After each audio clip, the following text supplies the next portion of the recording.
Start చేయండి. విశ్వంలోని గురువులందరికీ నా ప్రణామాలు. రాంత మాస్టర్ కి శతకోటి ప్రణామాలు, కృతజ్ఞతలు.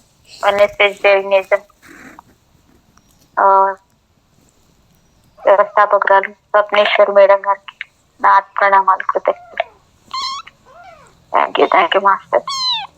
రాంతా the wild book English version book complete చేసుకున్నాము. అయితే ముగింపు వాక్యాలు అంతా మాస్టర్ ముగింపు వాక్యాలు తీసుకోవాలనే తపనతో లాస్ట్ బుక్ ఎండింగ్ లో ఉన్నాయి. ఇది తెలుగులో చెప్పాలనిపించింది, చిన్ని ప్రయత్నం ఇది. ఆదరించండి, ఆస్వాదించండి జ్ఞానాన్ని. Thank you. స్టార్ట్ చేసుకుందాం. రాంతా బోధనల ప్రత్యేక ప్రాముఖ్యత. రాంతా యొక్క బోధనలు ఒక ప్రత్యేకమైన శాస్త్రం. దాని కంటెంట్ యొక్క పూర్తి అర్థాన్ని మరియు ప్రభావాన్ని గ్రహించడానికి చాలా జాగ్రత్తగా పరిశీలన అవసరము. పరిశీలన ఒక పదాన్ని 2 సార్లు, ఎంత అంటే డీప్ వెళ్ళిపోవాలి కదా మేడం మనం.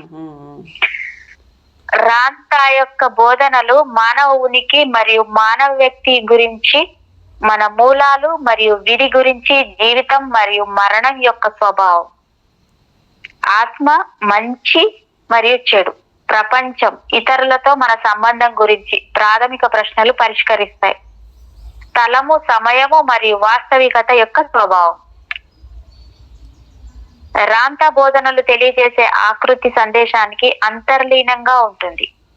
బోధనలు కేవలం నిర్దిష్ట విషయాలపై మేధో పరిశోధన లేదా వాటి యొక్క కేవలం మేధో విశ్లేషణ కాదు, లేదా అవి విశ్వాసం యొక్క గుడ్డి విధేయత అవసరమయ్యే బహిర్గతమైన సత్యం యొక్క రూపము కాదు. రాంతా బోధనలు కొత్త మతం కాదు, లేదా కొత్త చర్చ నిర్మాణ వస్తువులు కాదు. అతని బోధనలో ఒక ఆలోచన వ్యవస్థ. ఇది వాస్తవికతతో కూడిన ఆలోచన విధానంలో ఒక వ్యక్తి రాంతా యొక్క తత్వశాస్త్రంలో నిమగ్నమై మరియు దాని కంటెంట్ ను ప్రత్యక్షంగా ధృవీకరించడానికి మరియు అనుభవించడానికి అనుమతించే అంశాలు మరియు యంత్రాంగాలను కలిగి ఉంటుంది. రియాలిటీ, అనుభవము మరియు బదులుగా వాస్తవిక స్వభావం గురించి మనం మారింది. రాంతా యొక్క ఆలోచన విధానంలోని ఈ ప్రత్యేక నాణ్యత గ్రీస్ లోని పురాతన రహస్య పాఠశాలలు ఆచరించే పవిత్ర జ్ఞానానికి సంబంధించిన దీక్షలను పోలి ఉంటుంది. ఈజిప్ట్ మరియు మిడిల్ ఈస్ట్ మరియు యూరోప్ యొక్క పురాతన జ్ఞాన పాఠశాలలు ఈ లక్షణ పాశ్చాత్య ప్రపంచంలోని సాంప్రదాయ తాత్విక పాఠశాలల నుండి రాంతా యొక్క చేరికలను వేరు చేస్తుందని గమనించడం ముఖ్యం.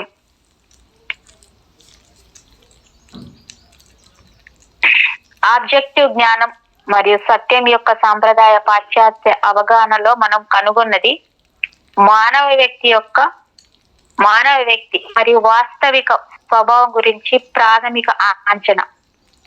సాంప్రదాయిక శాస్త్రీయ పద్ధతి భౌతిక శరీరం యొక్క ఇంద్రియాల ద్వారా గమనించవచ్చు మరియు ధృవీకరించబడే దృగ్విషయాలకు దాన్ని సాధించగల జ్ఞానం యొక్క పరిధిని పరిమితం చేస్తుంది.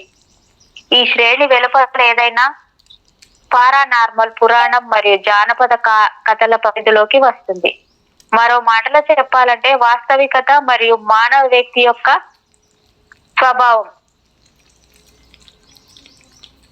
వారి భౌతిక స్వభావం మరి భౌతికత కంటే మరేమీ కాదు. సిగ్మండ్ ఫ్రాయిడ్ యొక్క మానసిక విశ్లేషణ మరియు మానవ మనస్తత్వం యొక్క ప్రొఫైల్ ఈ ధోరణికే స్పష్టమైన ఉదాహరణ. భౌతిక శరీరం మరియు భౌతిక ప్రపంచం రాంతా ఆలోచనలలో వాస్తవ ప్రపంచంలోని ఒక అంశం మాత్రమే. వాస్తవానికి అవి స్పృహ మరియు మాత్రమే. మానవ వ్యక్తి వాస్తవికత యొక్క స్వభావాన్ని సృష్టించే స్పృహ మరియు శక్తి ఉత్తమంగా వర్ణించబడ్డాడు. భౌతిక ప్రపంచం స్పృహ మరియు శక్తి యొక్క 7 స్థాయిలలో ఒకటి మాత్రమే. రాంతా తన స్పృహ మరియు శక్తి యొక్క భావనను వివరించడానికి క్వాంటం ఫిజిక్స్ నుండి పరిశీలకుడు భావనను ఉపయోగిస్తాడు. అతను మానవ వ్యక్తిని చైతన్యం మరియు శక్తిగా వర్ణించడానికి సృష్టికర్త మరియు సార్వభౌమాధికారి అనే భావనను కూడా ఉపయోగిస్తాడు. ఈ రోజు సమాజంలోని అనేక రంగాలు రాంతా బోధనలను చాలా అసాధారణమైన రీతిలో తెలియజేయడం వల్ల వాటిని వెంటనే తోసిపుచ్చడం చాలా సులభం. దురదృష్టవశాత్తు సందేశానికి సంబంధించిన తీర్పును సమర్పించడం అనేది దానిలోని కంటెంట్ పై కాకుండా అది సమర్పించబడిన రూపం ఆధారంగా తీర్పును జోడించడం సర్వసాధారణమైన ప్రతిస్పందన. ప్రచారము, అమ్మకము మరియు ప్రకటనల సాంకేతికతలు దీనికి అద్భుతమైన ఉదాహరణలు. తన బోధనలను అందించే అసాధారణ రూపం ఏ విధంగానూ ఏకపక్షంగా మరియు ఉపరితలంగా ఉండదు. మేడం ఉన్నారా? అతను అటువంటి ఒకసారి చెక్ చేస్తారా? మరి అవుతుందా? అవుతుంది దేవుడా. అవుతుంది. అయితే మరి స్టార్టింగ్ చేస్తామా? మరి అదే చేస్తున్నారు కదా, ఇంక చేయడం ఏంది కదా, జరుగుతూనే ఉంది ఆల్రెడీ, అందుకే ఊరుకున్నా నేను. అయ్యి బాబా, ఇప్పుడు ఇది కూడా రికార్డ్ అయిపోయిద్దేమో. ఎస్ అవుతుంది, అదే చెప్తున్నాను మేడం, జరుగుతుంది. ఎస్ దేవుడా, కరెక్ట్గా జరుగుతుంది. బాగానే ఉందా మేడం? బాగుంది. ఎస్. ఈ రోజు సమాజంలో అనేక రంగాలు రాంతా బోధనలను చాలా అసాధారణమైన రీతిలో తెలియజేయడం వల్ల వాటిని వెంటనే తోసిపుచ్చడం చాలా సులభం. దురదృష్టవశాత్తు సందేశానికి సంబంధించిన తీర్పును సమర్పించడం అనేది దానిలోని కంటెంట్ పై కాకుండా అది సమర్పించబడిన రూపం ఆధారంగా తీర్పును జోడించడం సర్వసాధారణమైన ప్రతిస్పందన. మార్కెటింగ్, కమ్యూనికేషన్స్లు మరియు ప్రచారము, అమ్మకము మరియు ప్రకటనల సాంకేతికతలు దీనికి అద్భుతమైన ఉదాహరణలు. రాంతా తన బోధనలను అందించే అసాధారణ రూపం ఏ విధంగానూ ఏకపక్షంగా మరియు ఉపరితలంగా ఉండదు. అతను అటువంటి ఫార్మాట్ వెనుక కారణాలను స్పష్టంగా ఎత్తి చూపాడు మరియు అతని సందేశాన్ని గ్రహించడానికి ఆలోచన యొక్క నమూనాలు, ముందస్తు ఆలోచనల మూలాలు, అపస్మారక పక్షపాతాలు మరియు అచ్చులను మనం సాధారణంగా గ్రహించే వాటి గురించి తెలుసుకోవడం చాలా ముఖ్యం అని వివరించారు. వాస్తవికతను అంచనా వేయండి. రాంతా యొక్క బోధనా పద్ధతులు తరచుగా వ్యక్తిని సవాల్ చేయడానికి ప్రయత్నిస్తాయి మరియు వాటి గురించి తెలుసుకోవడానికి వారికి సాధనాలు అందిస్తాయి.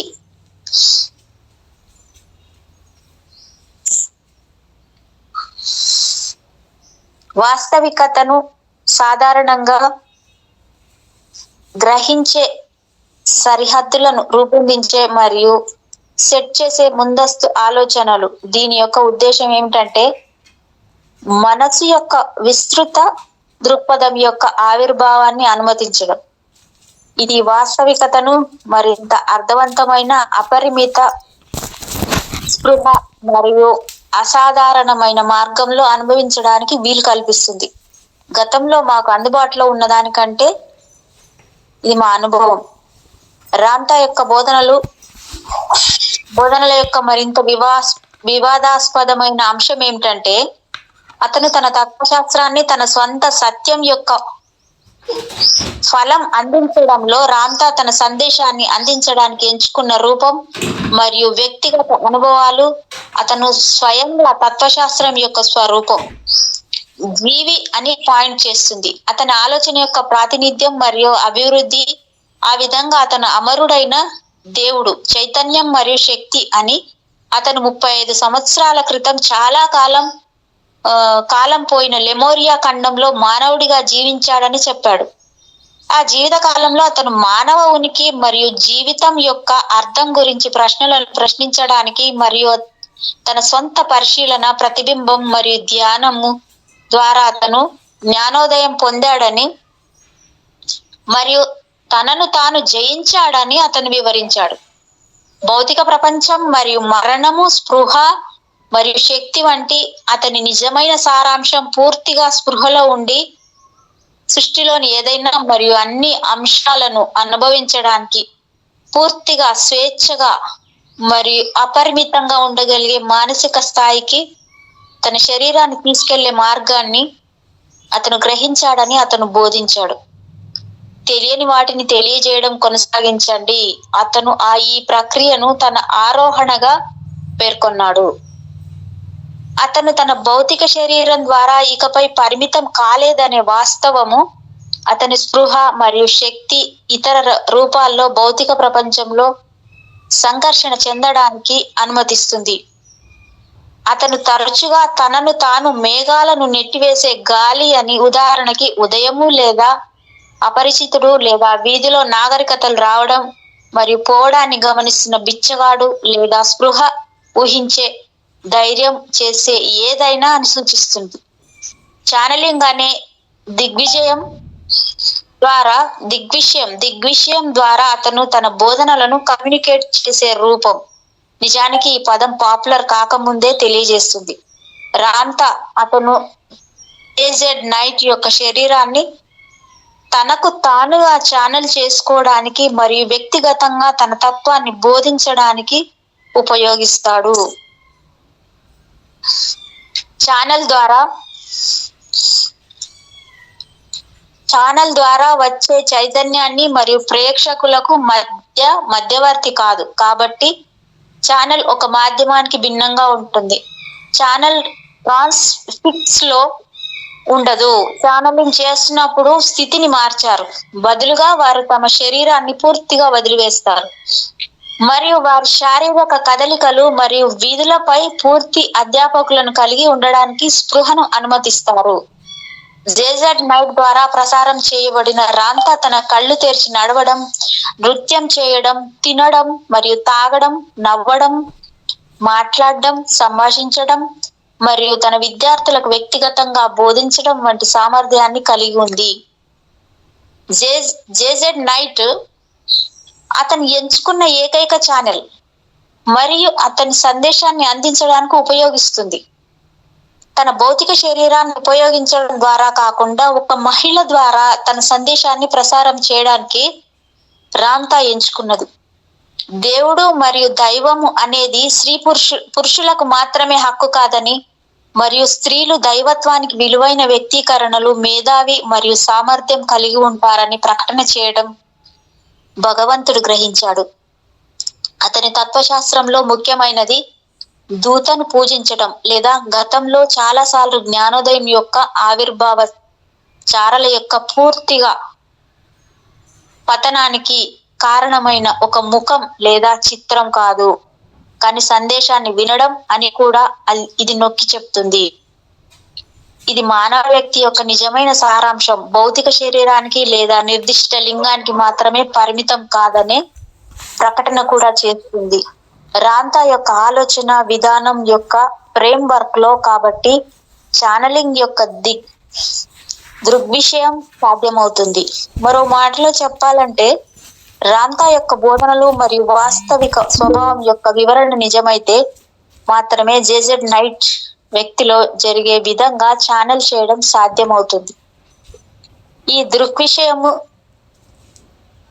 దృగ్విషయం యొక్క వాస్తవికత రాంతా సందేశం యొక్క సత్యాన్ని సూచిస్తుంది. ఇది పరిగణించవలసిన ముఖ్యమైన అంశం, ఎందుకంటే సైన్స్ పురోగతి ఈ దిగ్విషయాన్ని క్షుణ్ణంగా పరిశీలించగల మరియు శారీరక నాడీ సంబంధిత మరియు మానసిక దృక్కోణం నుండి అధ్యయనం చేయగల పరీక్షలు మరియు పరికరాలను అభివృద్ధి చేసింది. జేజెడ్ నైట్ ఛానలింగ్ ద్వారా ఛానలింగ్ యొక్క దృగ్విషయాన్ని అధ్యయనం చేయడానికి మరియు మోసం యొక్క అవకాశాన్ని తోసిపుచ్చడానికి శాస్త్రీయ పద్ధతులు ఇప్పుడు ఉన్నాయి. ఈ శాస్త్రీయ అధ్యయనాలు వాస్తవానికి 1996లో న్యూరో సైంటిస్టులు, మనస్తత్వవేత్తలు, సామాజిక శాస్త్రవేత్తలు మరియు మతపరమైన నిపుణులతో కూడిన 12 మంది పండితులతో కూడిన విశిష్ట ప్యానెల్లో జరిగాయి. చూడండి మేడం ఎలా ఉందో.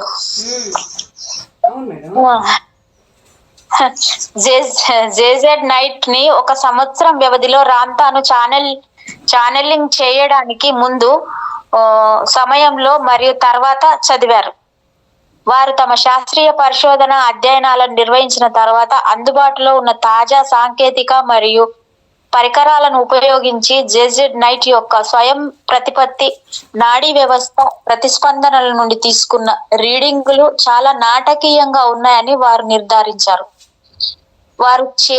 వారు చేతన నకిలీ, స్కిజోఫ్రేనియా లేదా బహుళ వ్యక్తిత్వ లోపాల యొక్క ఏదైనా అవకాశాన్ని నిర్విబంధంగా తోసిపుచ్చారు. తన ప్రేక్షకులందరినీ ఒక విధమైన అవగాహనతో కదిలేలా చేయడానికి రాంతా చాలా కష్టపడతాడు. అతని విద్యార్థులు బోధన యొక్క ప్రతి విభాగాన్ని ఒకరినొకరు ఉచ్చరించడం మరియు వివరించడం యొక్క ప్రాముఖ్యతను నిరంతరం నొక్కి చెబుతాడు. ఇది మొత్తం ప్రేక్షకులు బోధనను గ్రహించడానికి నిర్ధారిస్తుంది మరియు రాంతా తనను వింటున్న వ్యక్తుల నిర్దిష్ట నేపథ్యము మరియు అవగాహన స్థాయిని మరింత శక్తివంతంగా పరిష్కరించడానికి అనుమతిస్తుంది. కొన్నిసార్లు అతను తన నిర్దిష్ట విషయం యొక్క లోతైన తాత్విక ఆలోచనలో ప్రేక్షకులను నిమగ్నం చేస్తాడు మరియు ఇతర సమయాల్లో అతను తన సందేశాన్ని శక్తివంతం చేయడానికి నాటకీకరణను ఉపయోగిస్తాడు. బోధన యొక్క తాత్విక అంశం ఇవ్వబడిన తర్వాత రాంతా విద్యార్థిని ఈ జ్ఞానంలో ప్రవేశపెడతాడు, తద్వారా అతని వ్యక్తిగత అనుభవంగా మరియు జ్ఞానంగా మారుతుంది.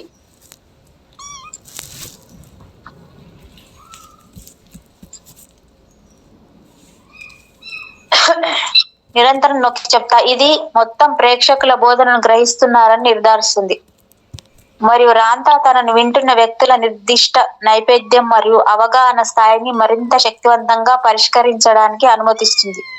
కొన్నిసార్లు అతను తన నిర్దిష్ట విషయం యొక్క లోతైన తాత్విక ఆలోచనలో ప్రేక్షకులను నిమగ్నం చేస్తాడు మరియు ఇతర సమయాల్లో అతను తన సందేశాన్ని శక్తివంతం చేయడానికి నాటకీకరణ ఉపయోగిస్తాడు. బోధన యొక్క తాత్విక అంశం ఇవ్వబడిన తర్వాత రాంతా విద్యార్థిని ఆ జ్ఞానంలో ప్రవేశపెడతాడు, తద్వారా అది వ్యక్తిగత అనుభవంగా మరియు జ్ఞానంగా మారుతుంది. ఈ దీక్షలు అతని రూపకల్పన యొక్క వివిధ విభాగాలు మరియు సాంకేతికతలను తీసుకుంటాయి. ఇక్కడే విద్యార్థి ఇతర ఉపాధ్యాయుల నుండి భిన్నమైన జ్ఞానాన్ని నిమగ్నం చేసే అవకాశం ఉంది. అతను మాస్టర్ టీచర్ మరియు హీరో ప్యాంట్ పాత్రను పోషించాడు. అతను మాట్లాడే మరియు ఉద్దేశించిన వాటిని వ్యక్తీకరించే శక్తిని కలిగి ఉన్న ఉపాధ్యాయుడు. ఇది జ్ఞాన తాత్విక ఉద్యమం మరియు పురాతన రహస్య పాఠశాలతో పోల్చిన బోధనలలో ముఖ్యమైన అంశం. ఏది ఏమైనప్పటికీ రాంతా యొక్క ఆలోచన విధానాన్ని నిశితంగా పరిశీలిస్తే సాంప్రదాయంతో నాస్తిజం మరియు మిస్టరీ పాఠశాలల తత్వశాస్త్రం అని పిలువబడే దాని నుండి రూపం మరియు కంటెంట్ లో సృష్టమైన విలక్షణను చూపుతుంది. రాంతా స్వయంగా ఈ నిబంధనలలో అతని ఆలోచన విధానాన్ని సూచించలేదు, బదులుగా అతను దాన్ని రాంతా స్కూల్ ఆఫ్ ఎన్లైటన్మెంట్ అని పిలుస్తాడు. ఇది గ్రేట్ వర్క్ కి అంకితం చేయబడిన మైండ్ మరియు పురాతన జ్ఞానం యొక్క అద్భుతమైన పాఠశాల. గొప్ప పని అనేది రాంతా యొక్క బోధనల యొక్క ఆచరణాత్మక అనువర్తనం. ఇక్కడ వ్యక్తి తనను తాను తెలుసుకునే మరియు జ్ఞానోదయం పొందే అవకాశం ఉంది. కొత్త పదాలను సృష్టించడం ద్వారా తను బోధించడానికి ఉపయోగించే భాషను రాంతా పునర్నిర్వచించాడు. ఈ కాయిన్ పదాల అర్థం అతని బోధన సందర్భంలో సృష్టమవుతుంది మరియు నిర్దిష్ట బోధన అటువంటి అసాధారణ పదాలను ఉపయోగించడం ద్వారా కూడా సృష్టమవుతుంది. మేము అతని బోధనల యొక్క సరియైన వివరణను సులభతరం చేయడానికి అర్హత గల మార్గంలో ఉపయోగించే నిబంధనలు మరియు భావనల పదకోశంను రూపొందించాం. ఈ పుస్తకంలో పొందుపరచబడిన నిర్దిష్ట ఆసక్తి గల అంశాలను ప్రస్తావించడానికి మరియు ఈ విషయం యొక్క పరిశోధన అధ్యయనాన్ని ప్రోత్సహించడానికి పాఠకులను అనుమతించడానికి మేము వివరణాత్మక సూచికను కూడా అందించాం. రామ్తా యొక్క బోధనలు చదివేటప్పుడు పాఠకుడు ఈ పరిగణలోకి తీసుకోవడం చాలా ముఖ్యం. కొన్ని సందర్భాల్లో అతని ఆంగ్ల భాష యొక్క ఉపయోగం చాలా ప్రాచీనమైంది లేదా శుద్ధి చేయనిది అని మొదట అనిపించవచ్చు. అతని ఆలోచన, అతను ఉపయోగించే ప్రతి పదం, చేసే ప్రతి దానికి నిర్దిష్ట అర్థము, ఉద్దేశము మరియు అతని సందేశం యొక్క సంపూర్ణతకు అనుగుణంగా మరియు ప్రతినిధిగా ఉంటుంది. మేడం చూడండి ఎంత బాగుంది పదం. ఏది ఏమైనప్పటికీ సందేశం దాని సహజమైన అందము మరియు వాస్తవికతతో అందించబడుతుందని మరియు స్వీకరించబడుతుందని నిర్ధారించడానికి ఏకైక మార్గం పాఠకులు దాని నిజమైన ఉదాహరణగా స్వీకరించినప్పుడు అప్పుడు అది వాగ్దానం చేసిన సత్యం యొక్క జ్ఞానం యొక్క ఫలాలను కలిగి ఉంటుంది. ఎంత బాగుంది మేడం ఈ పదాలు. ఆయన చెప్పిన దానికి ఆయనే ఇస్తాడు ఆన్సర్. Yes madam. రామ్తా యొక్క బోధనలు అనేక విషయాలను కలిగి ఉంటాయి. అయినప్పటికీ అవన్నీ అతని స్వంత ఆలోచన విధానం యొక్క ప్రాథమిక భావనలను వివరించడానికి ఉపయోగపడతాయి. పదే పదే అతను తన సందేశం యొక్క సంపూర్ణతను నువ్వే దేవుడు అనే ప్రకటనలో వ్యక్తపరచవచ్చని నొక్కి చెప్పాడు. కానీ ఈ ప్రకటనను మనం ఎలా అర్థం చేసుకోవాలి? దేవుడు అనే పదానికి భూమిపై ఉన్నంత మంది నిర్వచనాలు బహుశా ఉన్నాయి. రామ్తా ఎస్ అంటే చాలా ఉన్నాయని చెప్తున్నారు చూడండి. అవును మేడం. ఎస్ మేడం చెప్పండి. అవును, అదే చెప్తాడు కదా తండ్రి. రామ్తా యొక్క బోధనలను సరిగ్గా అర్థం చేసుకోవడానికి భగవంతుని గురించిన మన స్వంత భావన మరియు అది రామ్తా యొక్క స్వంత వివరణ మరియు దేవుని నిర్వచనం మరియు వాస్తవికత యొక్క స్వభావానికి భిన్నంగా ఎలా నిలుస్తుంది అనే రెండింటి గురించి మనం తెలుసుకోవడం చాలా కీలకం.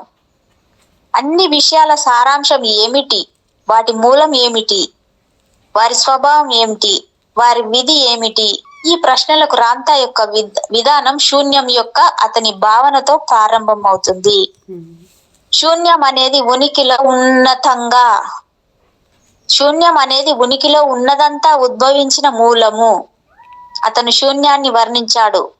ఒక నిస్తారమైన భౌతికంగా ఏమీ లేదు, ఇంకా అన్ని విషయాలు సంభావ్యంగా ఉంటాయి శూన్యంలో.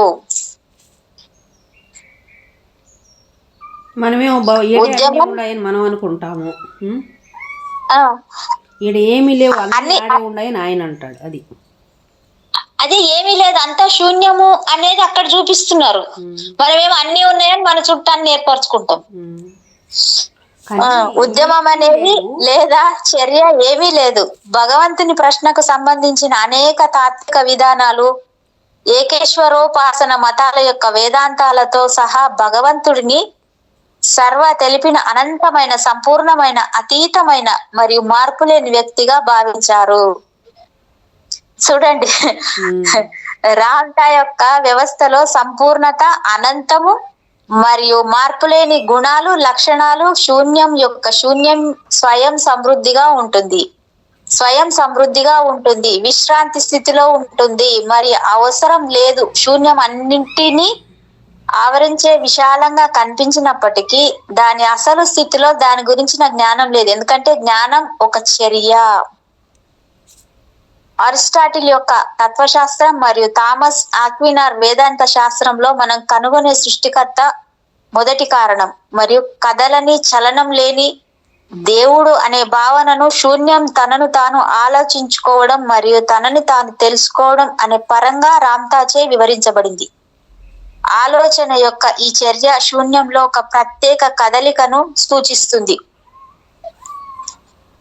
అది దాని గురించి అవగాహన మరియు అవగాహనను ఉత్పత్తి చేస్తుంది. ఈ అవగాహన పాయింట్ 0 పరిశీలకుడు ప్రాథమిక స్పృహ మరియు శక్తిగా సూచిస్తారు.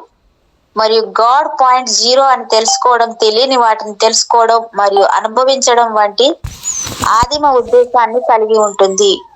శూన్యం యొక్క విస్తారత, ఇది పరిణామానికి ఆధారం. శూన్యం స్వయంగా ఆలోచించడం అనేది మానవ వ్యక్తికి మూలం. రామ్తా యొక్క ప్రకటన, మీరు దేవుడు వ్యక్తిని అబ్జర్వేర్ పాయింట్ 0 యొక్క స్వరూపం మరియు సృజనాత్మక స్పృహ మరియు శక్తిగా అని సూచిస్తుంది. పాయింట్ 0 శూన్యం యొక్క ఆలోచనను అనుకరించడం ద్వారా తెలియని వాటిని తెలియజేయడానికి మరియు అభివృద్ధి చెందడానికి దాని స్వభావాన్ని నెరవేర్చింది. ఇలా చేయడం ద్వారా పాయింట్ 0 యొక్క అవగాహన యొక్క సూచన పాయింట్ ను రూపొందించింది. అది అద్దంలా పనిచేసింది. దాని ద్వారా దాని గురించి తెలుసుకోవచ్చు. రామ్తా ఈ దర్పణ స్పృహను ద్వితీయ స్పృహగా సూచించారు. పాయింట్ 0 శూన్యం యొక్క వక్షస్థలంలో ఉంటుంది మరియు అది తెలుసుకోగలిగే వాటికి ఎటువంటి పరిమితులు లేవు. పాయింట్ 0 మరియు మిర్రర్ స్పృహ మధ్య ప్రతిబింబం అనేది ఒక వాతావరణాన్ని ఉత్పత్తి చేస్తుంది. సమయం మరియు ప్రదేశంలో ఉనికి యొక్క సృష్టమైన విమానం. పాయింట్ 0 యొక్క డైనమిక్ అంశము స్పిరిట్ తెలియని వాటిని తెలుసుకోవాలని మరియు అనుభవించాలని కోరుకునే సంకల్పం లేదా ఉద్దేశం. ఇది యొక్క సంభావ్యత యొక్క అన్వేషణ. పాయింట్ 0 ద్వారా శూన్యము మరియు అద్దము స్పృహ అనేది 7 స్థాయిల స్పృహను మరియు తదనుగుణంగా 7 స్థాయిల సమయము మరియు స్థలము లేదా ఫ్రీక్వెన్సీని ఉత్పత్తి చేస్తుంది.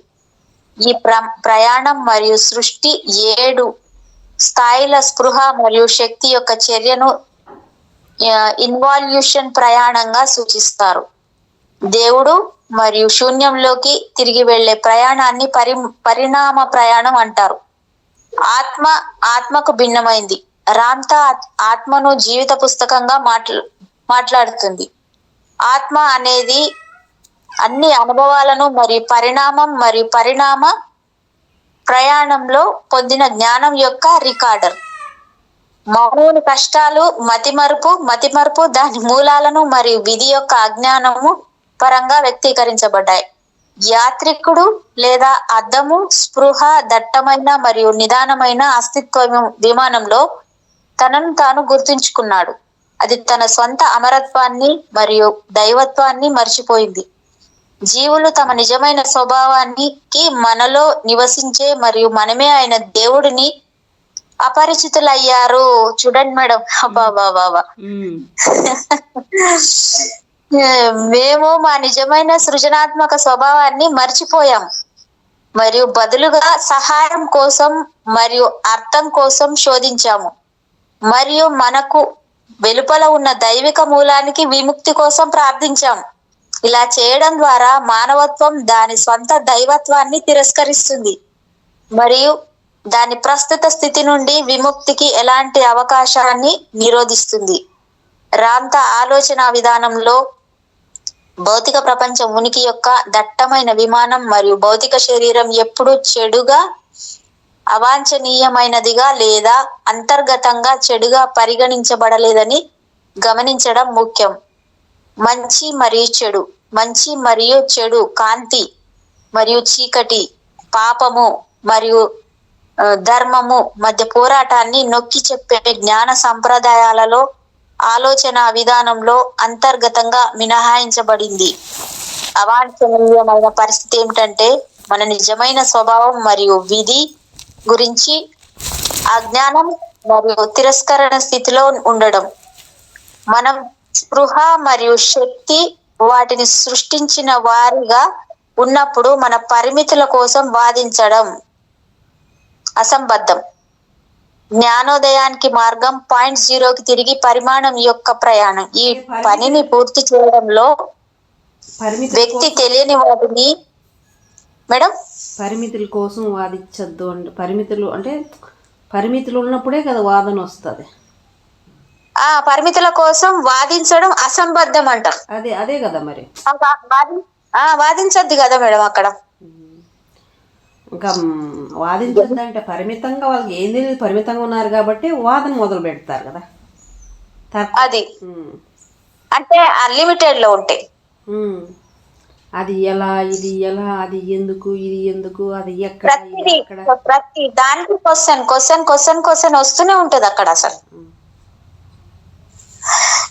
జ్ఞానోదయానికి మార్గం 0కి తిరిగి పరిమాణం యొక్క ప్రయాణం. ఈ పనిని పూర్తి చేయడంలో వ్యక్తి తెలియని వాటిని పూర్తిగా తెలియజేయడానికి మరియు దాని అనుభవాన్ని శాశ్వత జ్ఞానంగా మార్చడానికి ఆదేశాన్ని నెరవేరుస్తాడు. సూపర్ ఉంది మేడం, ఒక్కొక్క పదం అసలు నిజంగా ఇది. తన విద్యార్థులను బోధనలకు తీసుకురావడానికి రాంతా రూపొందించిన మరియు ఉపయోగించిన గ్రేట్ వర్క్ యొక్క సాంకేతికతలు మరియు విభాగాలు ఏదో ఒక విధంగా రూపొందించబడ్డాయి మరియు అనుకరిస్తాయి. శూన్యం తనను తాను ఆలోచించుకునే ప్రక్రియ. చూడండి, శూన్యము తనని తాను ఆలోచించుకునే ప్రక్రియనంట. ఇది స్పృహ మరియు శక్తికి జన్మనిస్తుంది. మేడం, ఎంత మంచి పదం చూడండి ఇది. స్పృహ మరియు శక్తికి జన్మనిస్తుందంట. రియాలిటీ యొక్క స్వభావాన్ని సృష్టించడానికి మలుపు తిప్పుతుందంట. ముగింపులో రాంతా యొక్క తత్వశాస్త్రం యొక్క 4 మూల స్తంభాలు శూన్యము, స్పృహ మరియు శక్తి యొక్క 7 స్థాయిల వాస్తవికతను సృష్టించే భావన, ప్రకటన, నువ్వే దేవుడు మరియు తెలియని వాటిని తెలియజేయాలని ఆదేశం. పురాతన సాంప్రదాయాలలో రాంతా ఆలోచనకు సంబంధించిన జాడలు చాలానే ఉన్నాయి. అయినప్పటికీ చాలా సందర్భాల్లో మిగిలి ఉన్నన్ని కాలగమనాన్ని తట్టుకుని తగిన సందర్భాన్ని కోల్పోయిన మందమైన ప్రతిధ్వనులే. ఈ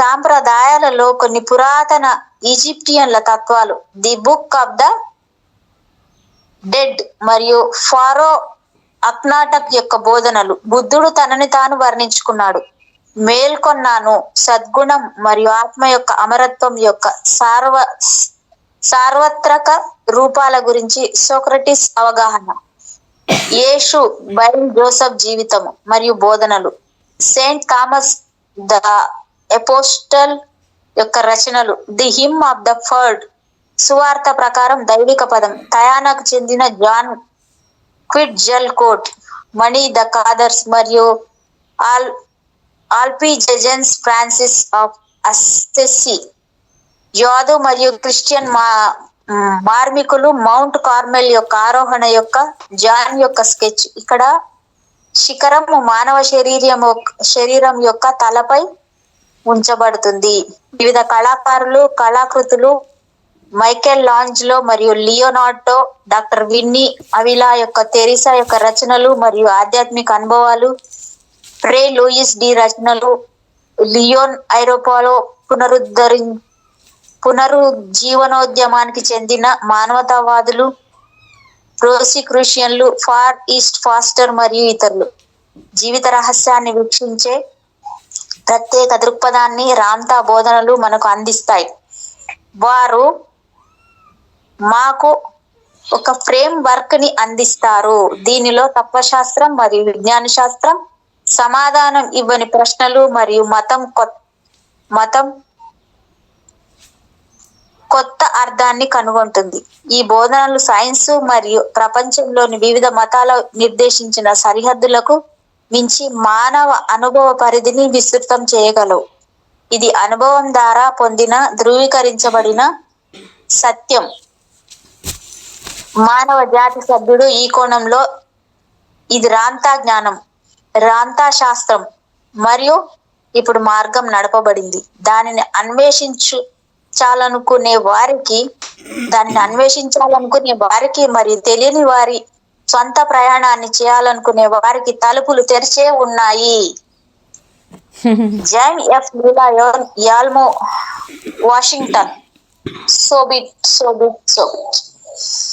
శతకోటి అనంతకోటి ఆత్మ ప్రణామం రాంతా మాస్టర్. మీరు నా చేత చెప్పించారు. ఇది మీకు ప్రత్యేక. నిజంగా ఎన్ని కృతజ్ఞతలు చెప్పుకున్నా నేను తక్కువే. ఇది నాలో కూర్చొని నాతో చెప్పించడం నా జన్మ ధన్యమైపోయింది master. Thank you very much madam. మీకు కూడా thank you very much. Thank you so much. మీకు నా యొక్క హృదయపూర్వకమైన కృతజ్ఞతలు. Thank you so much. చాలా